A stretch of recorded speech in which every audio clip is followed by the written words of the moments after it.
welcome to a brand new session of Conversations on AI. It's a haptic initiative for the world's leading minds to exchange thoughts and ideas around the business of AI. And our guest today is a serial entrepreneur and technologist. Babak Hodjat is currently the CTO of AI at Cognizant. Before that, he was the former co-founder and CEO of Sentient Technologies. Babak and I actually had the pleasure of working together at Sentient. And prior to that, he was senior director of engineering at Sybase's iAnywhere, where he led mobile solutions engineering. And I think most excited about his background was he was the co-founder and CTO at Dijima, where he was the primary inventor of their agent-oriented technology, which became a precursor to Apple's Siri, which is obviously has had one of the biggest impacts from a consumer standpoint over the last 10 years in AI. So welcome. Thank you, Aaron. Great to be talking to you again. So, you have a 20 plus year career, maybe 30 plus years. I think you were first starting to get interested in AI back in the 80s and eventually did your PhD around that.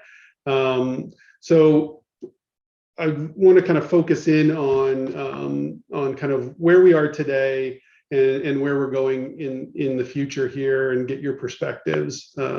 So in the last 10 years, the field of AI, we've made kind of major progress in all areas. And that's not just from a technology standpoint, I'd say from an acceptance standpoint as well.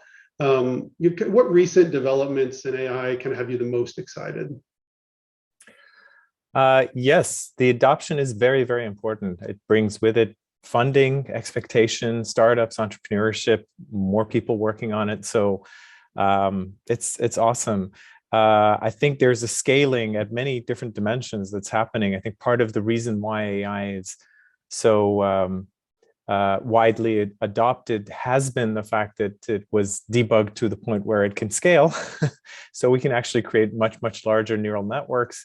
And these neural networks don't collapse into overfitting, which is awesome.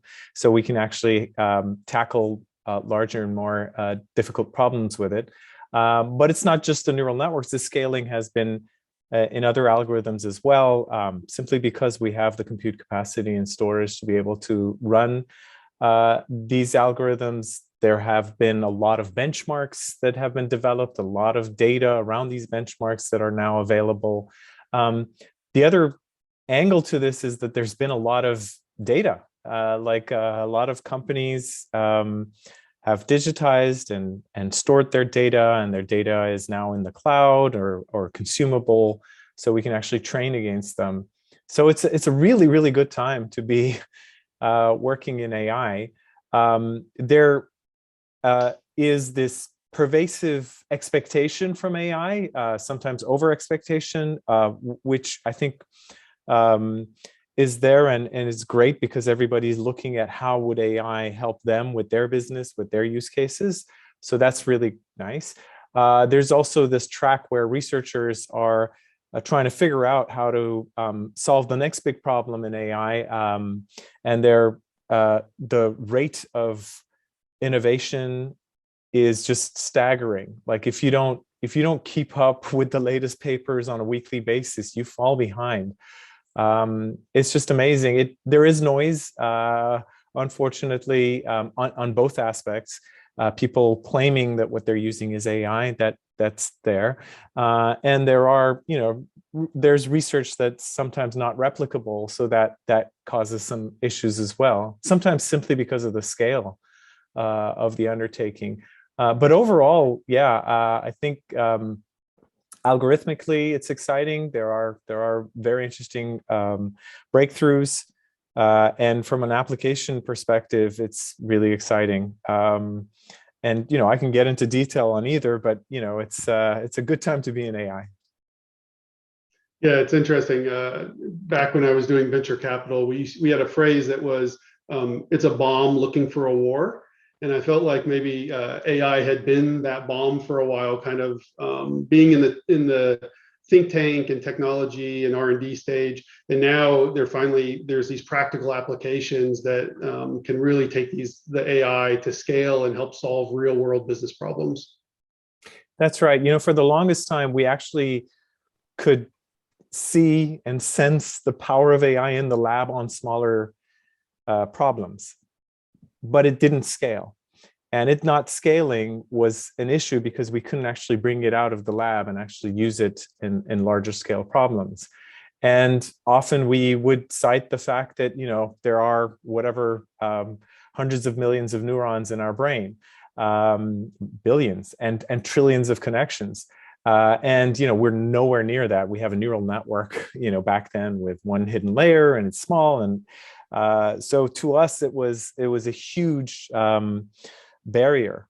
But with the exponential rise in availability of compute and algorithms that can actually make use of that compute and scale with it, I think we've gotten to a place where it's real and it's sensed and seen by people that it can solve problems that were really not solvable before, and in some cases exceed human capabilities, especially when it comes to classifying visually the world, or audibly, or translation and so forth. In some cases we see that humans don't do as well in these benchmarks. Yeah, and so given, as you talked about, that we're kind of getting the compute power and the scalability and whatnot for AI to really kind of touch a lot of industries that it wasn't before, what are the next significant capabilities for businesses, or where do you see what industries are kind of next to be disrupted through AI? Yeah, currently we're in a phase where the use cases in the industry and businesses are extensions of what have been tried out and proven in research. And there is limited use for that.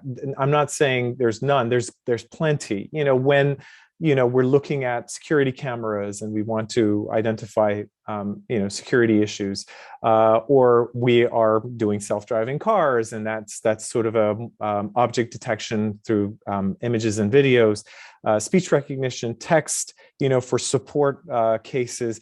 These are all extensions of large data set classification problems that the benchmarks kind of have been proven on, and so now we can actually extend it. So in many cases, what industries and businesses are looking for are places within their industry where these types of use cases exist, and then let's apply AI to it.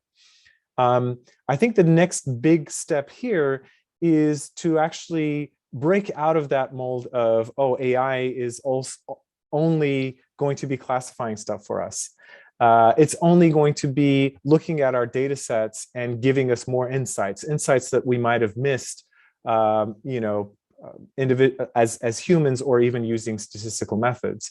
I think we want to take it to the next step where the AI is actually helping us with decision making.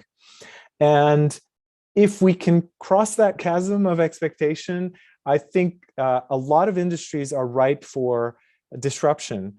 Industries that are actually based on decision making. You look at insurance. Insurance is about the right decision at the right time to assess, how you're underwriting, what you should underwrite, what is the risk, and to be able to be agile enough to actually readjust for that. These are decisions. It has less to do with, what is the historical data telling me as far as charts and predictions. It's more about how should I act in the world in order to hit some outcomes that I'm looking for. Banking is another one, where you want to create, for example, financial products that are well suited for your clients. And so the decision is what products to create for which client, how to adjust it, how to change it so that we meet the needs of the client as it changes through time. So now we're pushing the boundaries beyond just forecasting or looking at images and classifying stuff. We're really going into the boundaries of what is right now in many cases, the exclusive territory of human decision making. That doesn't mean replacing the humans. It really means allowing AI systems to augment and help help humans with their decision making. There are other obvious ones, like when we talk about self-driving cars, we're really talking about actioning in the world, observing the consequences of that action and readjusting and adapting to it. And in self-driving cars, for the most part, the observing the world is where the AI is being used, but the actioning and then bringing back the consequences and learning from that kind of full loop isn't quite there. So even there, I think these are areas where AI systems can help. I wanted to say healthcare, medicine. It's an industry that has resisted non-human decision making for the longest time, and part of the reason for that is you need a responsible party, because the ethics of decision making in these types of industries and use cases is not very well defined. It's deferred to after something bad happens. You'll know that it's unethical or wrong after something happens, and then you can hold a party responsible. And we can't operate that way with AI. It has to be clear, non-ambiguous definition of what is acceptable and what's not acceptable. Otherwise, you can't hold AI responsible yet. Yeah, and it's interesting when you bring up decisioning and kind of it learning from data, becoming more intelligent, and then actually making that final decision to change its behavior or the pattern or the model. At least from my experience, a lot of businesses are still stuck in this hybrid where the AI will do the analytics and make recommendations, but there's a final step of some kind of moderation by a human. Is that just kind of a risk-adverse kind of position that people are taking? Is that reasonable? At what point does it make sense to remove that last step? Yeah, it's a very human kind of resistance that's happening here. There's pride involved, and there's also, the fact is that our processes even are incomplete. I mean, think about it. On a quarterly basis, the CEO or CFO would be looking at numbers that are shown to them and probably some forecasts and so forth, and make some decisions. Often these decisions are very strategic for the business. How often do they go back and check to see whether the decision was correct? How often, by the time they've made this major decision, they might have been fired already, or they blame it on someone else, or they make a different decision now because now the data is saying something else. So it's not even built into our system often for us to actually learn from decisions that we've made. And because we're thinking that, as humans, we have general intelligence, it is easier for us to see the patterns, or our experience is this unique thing that nobody else can see. We miss the point. I mean, I think AI systems can learn from much more data and can be sort of adaptive and adjust as feedback comes in. And just that mere fact, I mean, take the AI out of it, the mere fact that AI enabling decision making will force you to have that feedback loop into your decision making, I think is already quite an improvement. But it's disruptive. It's a large step for most of us. It's so large that, I mean, just thinking about how, if AI systems could disrupt and augment and help with decision making, it would disrupt the way we even think about how we organize an organization, like our businesses, because we organize them based on decision making entities that are limited as humans to certain data. They're limited as far as their decision making to usually a single objective. I keep using this example. The finance department is all about saving money.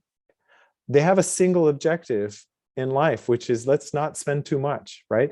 And then you get your sales department, and all they care about is really revenue. So spend whatever we can to get more revenue in.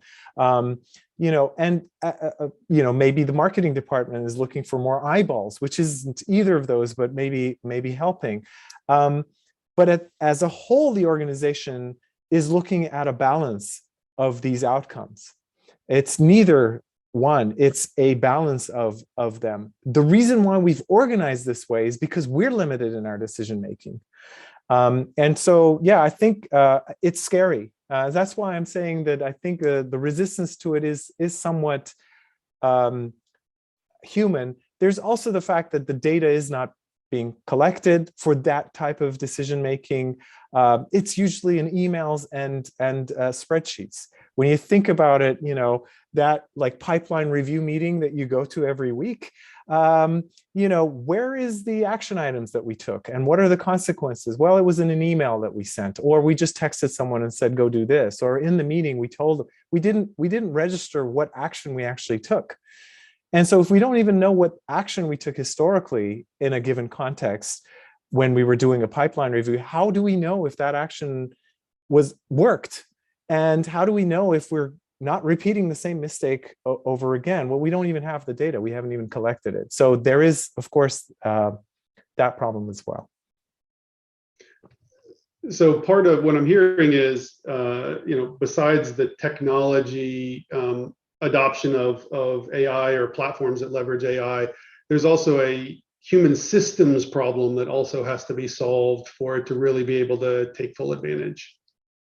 That's right. I mean, when you think about it, the pay scale in our society is based on the responsibility you take when you make a decision. So the more strategic the decision you make, you're making more money.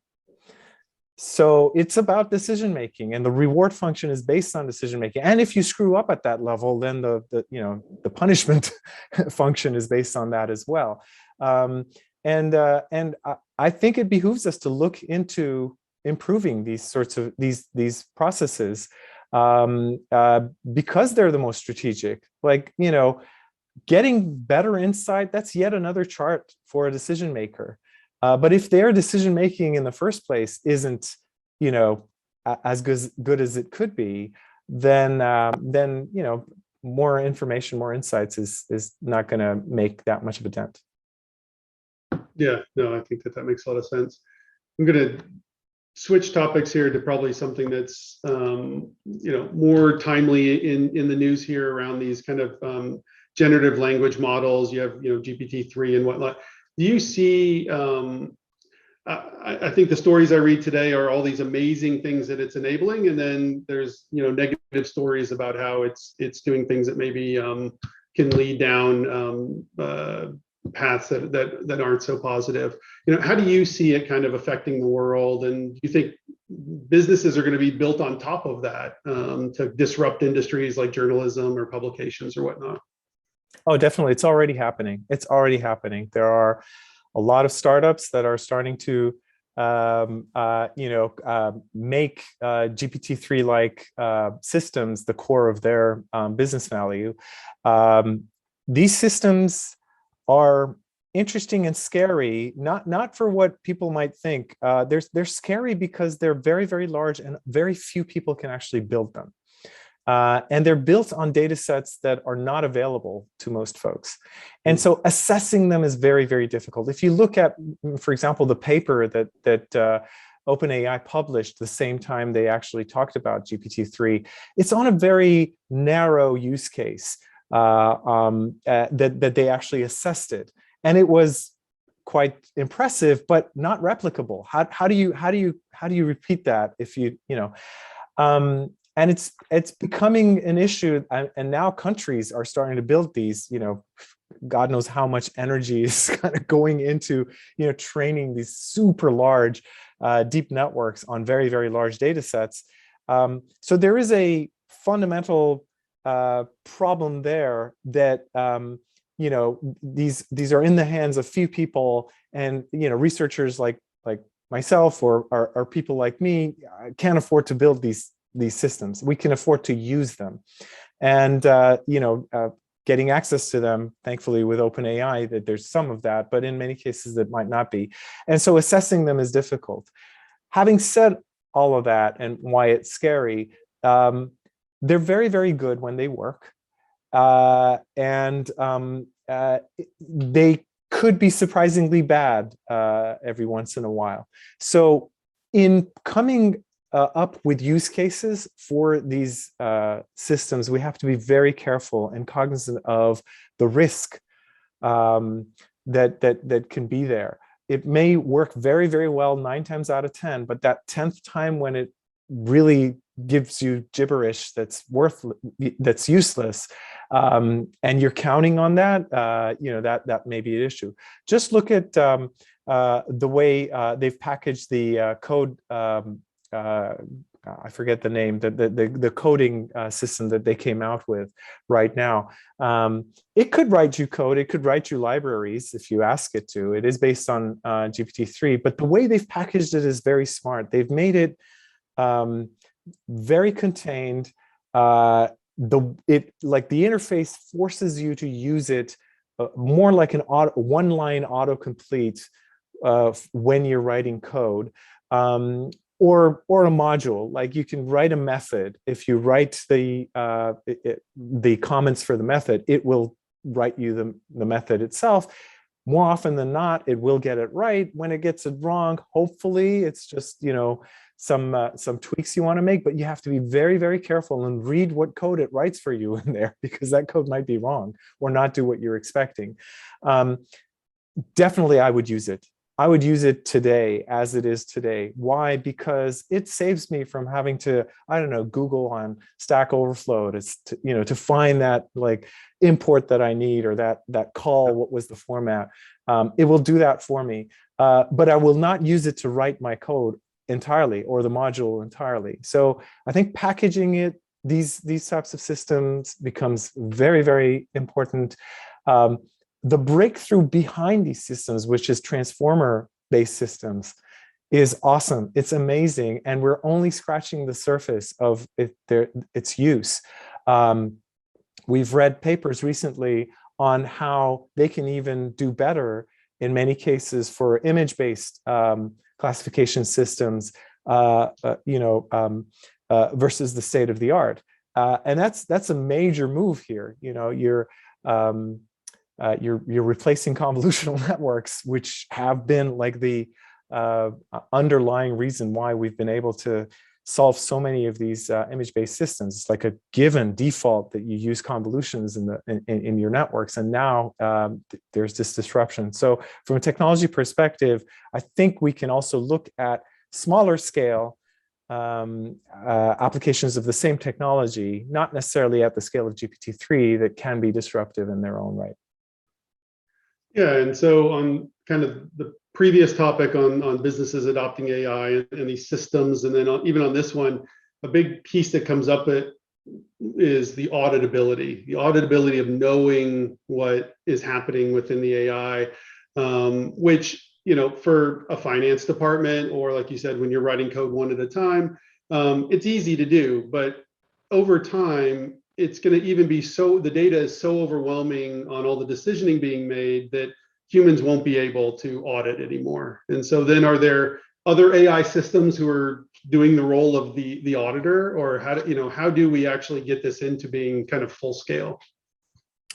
Yeah, that is a very important track, like the fundamentals of how we architect GANs and so forth, where, and in the past in evolutionary systems, we've had co-evolutionary systems where, you have two populations. And in the case of GANs, you have essentially two networks that are kind of competing with one another. One of them is saying, hey, you're off, and the other one is trying to kind of trick the other one.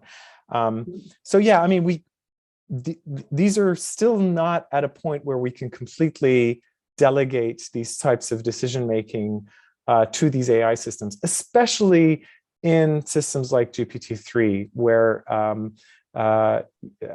there's probably some sort of interpolation going on over the data set. So it will create things that, if you Google on the network, on the internet, will not be in the internet. And so whether or not those pieces of code or writing and so forth actually are correct is very difficult to verify after the fact. So I think, yeah, verification is very important. And in using these systems, I think augmentative use cases are actually preferred today. And for the foreseeable future, I think in most cases, unless the frequency of decision-making is so high that humans can't be in the loop for every single decision, I think we want to make sure that decision-making is augmented with AI.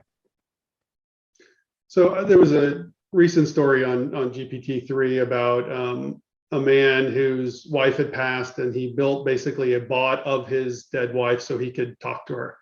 And so, of course, that starts to get into ethics, and then that crosses into privacy and all sorts of other topics. So without, and I also know it's a landmine, right? On what's ethical, what's not ethical. It gets into politics, all sorts of things.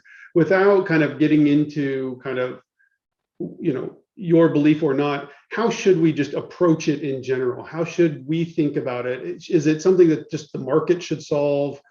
How do we actually approach this when different actors and different companies are going to have different viewpoints? Yeah, it's a very, very important topic. It should not be neglected, for sure. And we should stop doing what we're doing right now, which, as I mentioned, is after the fact holding someone responsible for some screw up. Now, but it's hard. It's hard because we've always deferred that responsibility by being vague, like thou shalt not have bias. Well, that doesn't work.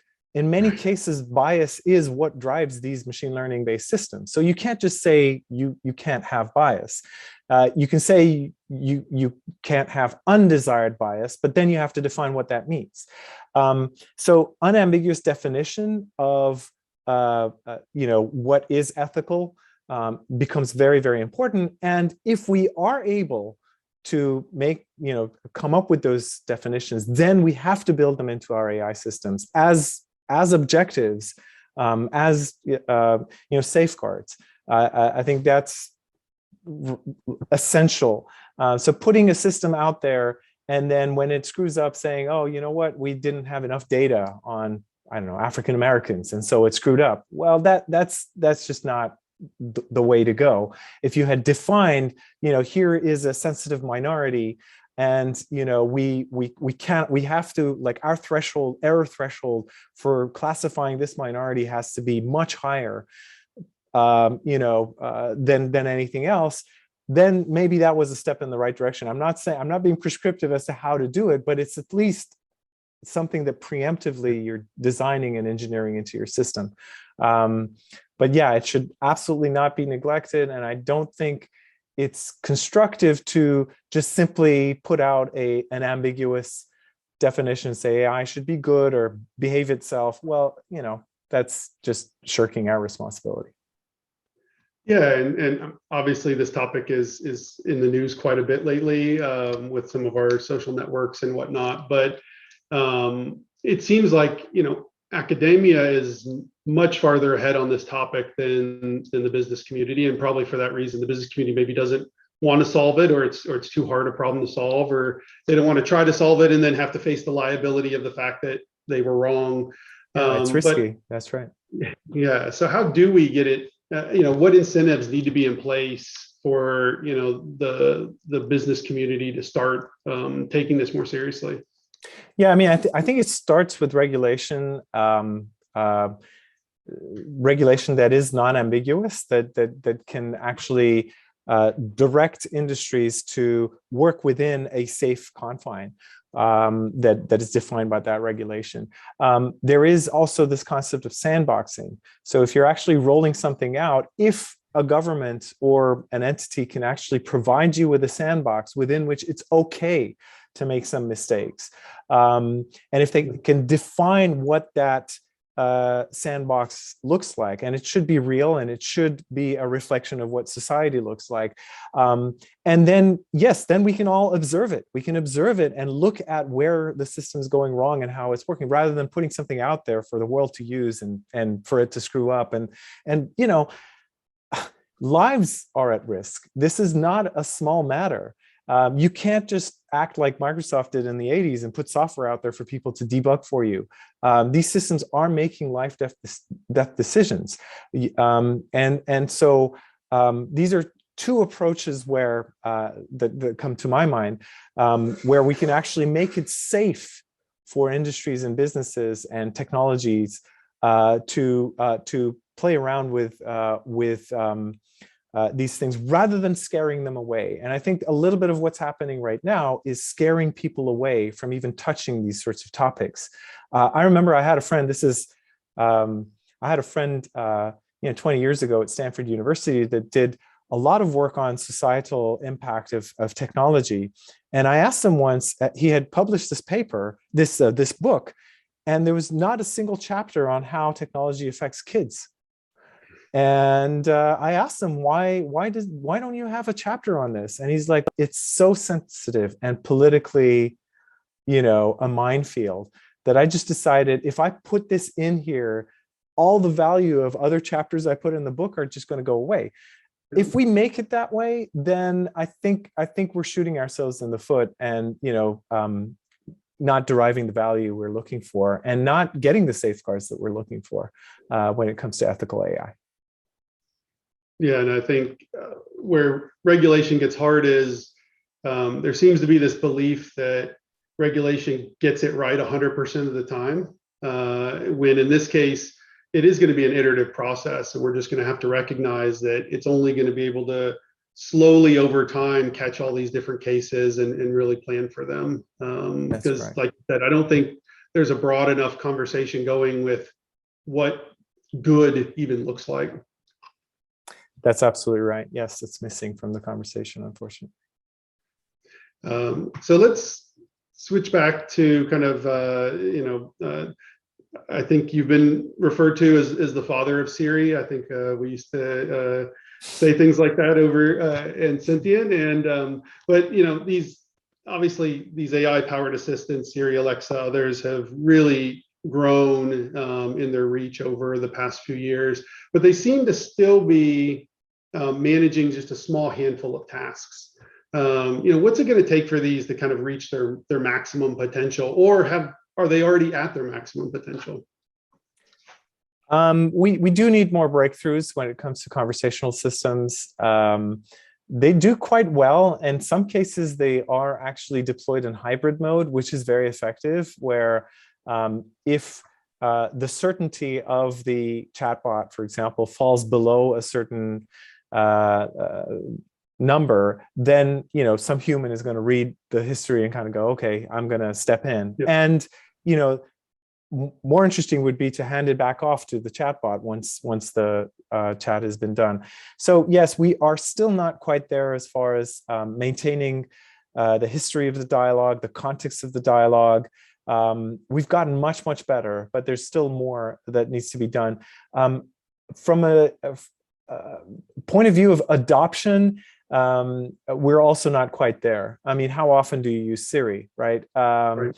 Or I'm not going to even name it because it's sitting over there and it's going to answer me, but your home conversation system. So we don't use it as often as back 20 years ago, 25 years ago, the way we imagined the world to be.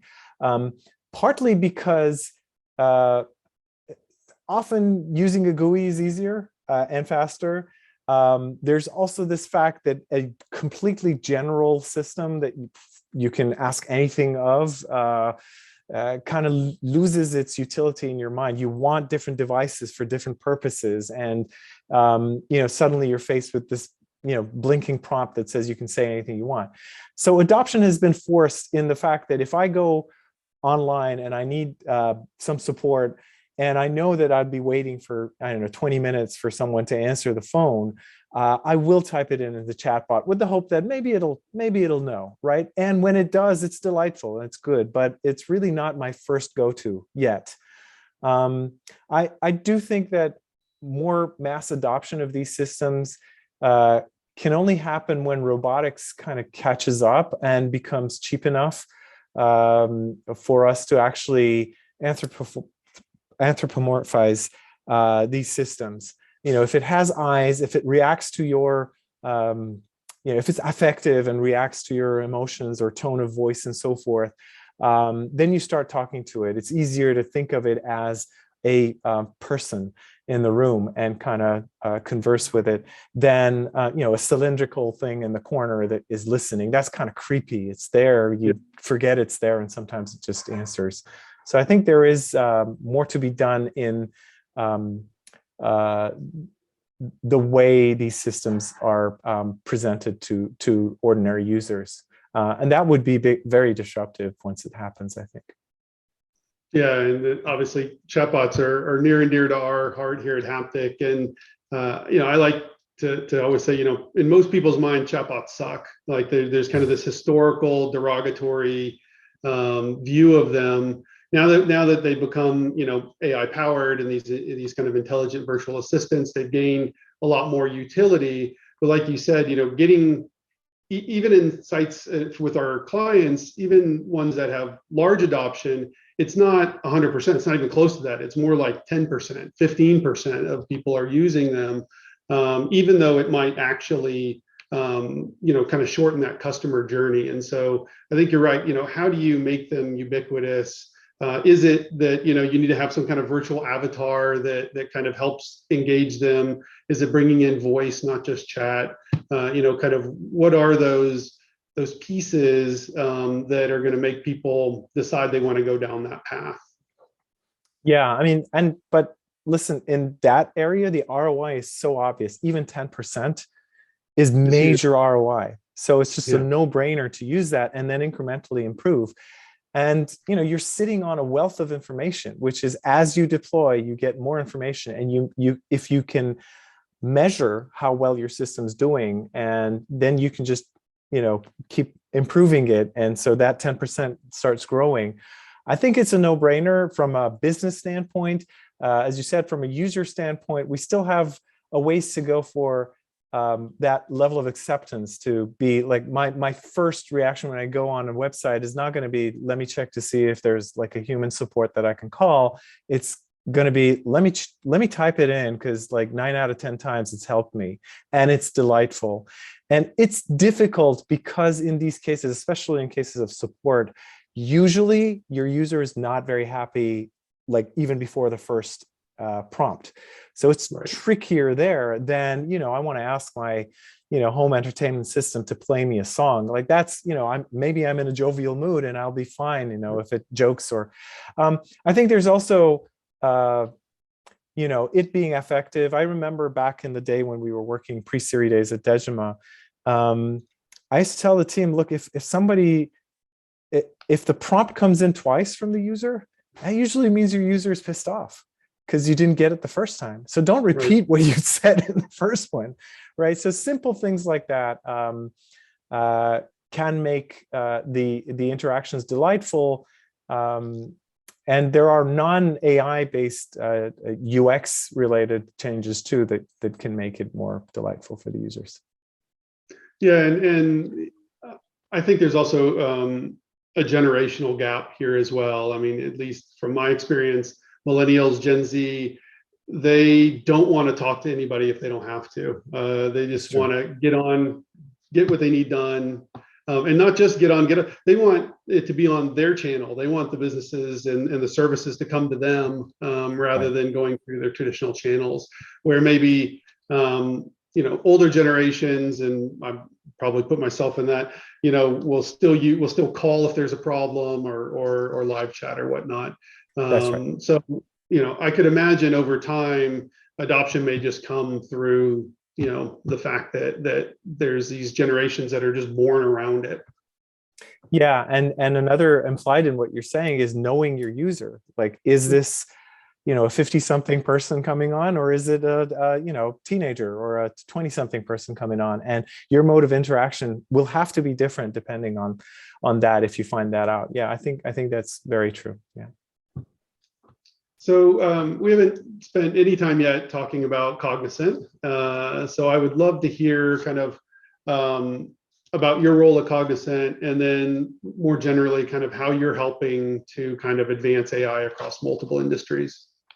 Sure. I'm the CTO for AI at Cognizant. I run an R&D team here that is an AI R&D team. We do research And we have a funnel that goes from research and publishing papers and so forth into creating tools and techniques that are in a tool set that we call LEAF, Learning Evolutionary AI Framework. The reason why it's evolutionary AI is because the theme of most of the research we're doing is around this technique called evolutionary AI. It's a population-based technique that's very, very powerful. And we have some pioneers on the team that have pioneered this since the 80s. And so with this tool set, this technology, then is taken out through Cognizant to our many, many clients. Cognizant is a huge company, and we are known around the world for our digitization and data.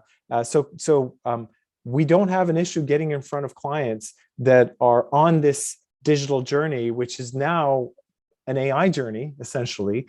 And we've worked with them since the days where the data was on paper or in disparate databases and spreadsheets, to data lakes, to now on the cloud. And the natural next step is, okay, what do we do with this data beyond analytics, beyond predictions and forecasting?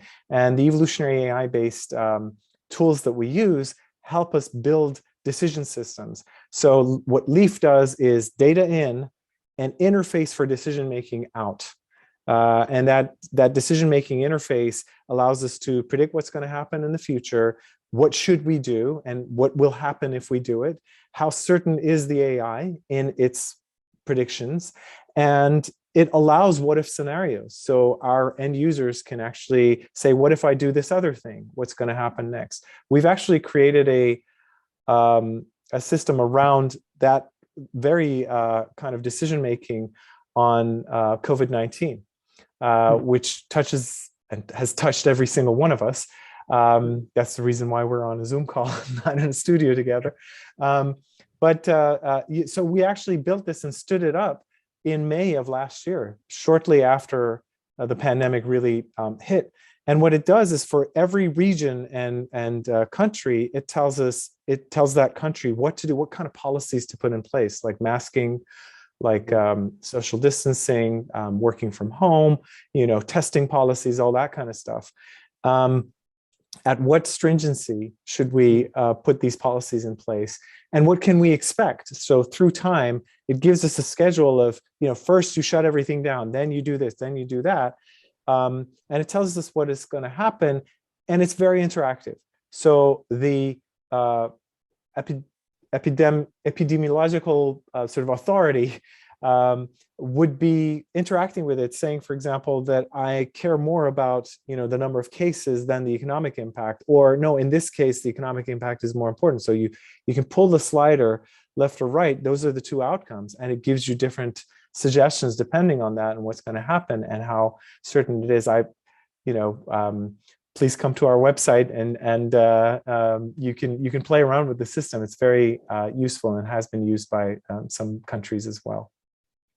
Yeah, that's incredible, and I think probably the most tangible use that we've kind of talked about today of how AI can in real time. I'm right. You said it was in May of last year. I mean, we're talking. It was in May of last year, and it's real time in the fact that almost every night we're pushing new predictive and prescriptive and certainty models up to the system. So the data is very, very up to date. Almost on a daily basis, at least on a weekly basis, this thing is being updated. Everything is retrained. So when you go through different regimes of the pandemic, with no vaccine availability, people not quite knowing how to even wear masks and so forth, to now different regimes with a large population being vaccinated and so forth, and booster shots and so forth. That's great. So we're nearing the end of our time here. Any final thoughts, about AI in general, or where people who may be interested in kind of learning more, where should they start? Yeah, just one thing that I think is important for us to pay attention to is that feedback loop. Expecting our AI to be adaptive, I think, is very, very important. Reinforcement learning is based on that concept. It's all about, experiencing something you've never seen before and kind of readjusting your sort of sense of the world, your worldview, and kind of interacting with the world as it changes. And I think it's very important in our expectation from AI in businesses, for example, to expect it to do more than just insights, give us actions, and also expect it to keep up with a changing world, because things do change. And so that then percolates down into how we collect our data, what we collect, how often do we collect it, and how often can we actually make it available for our AI systems to retrain on them.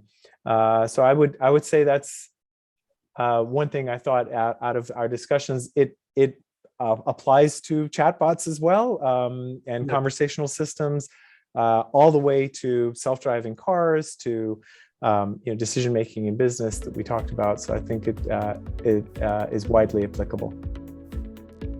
Great. So Babak, I appreciate the conversation. It's always good to talk to you.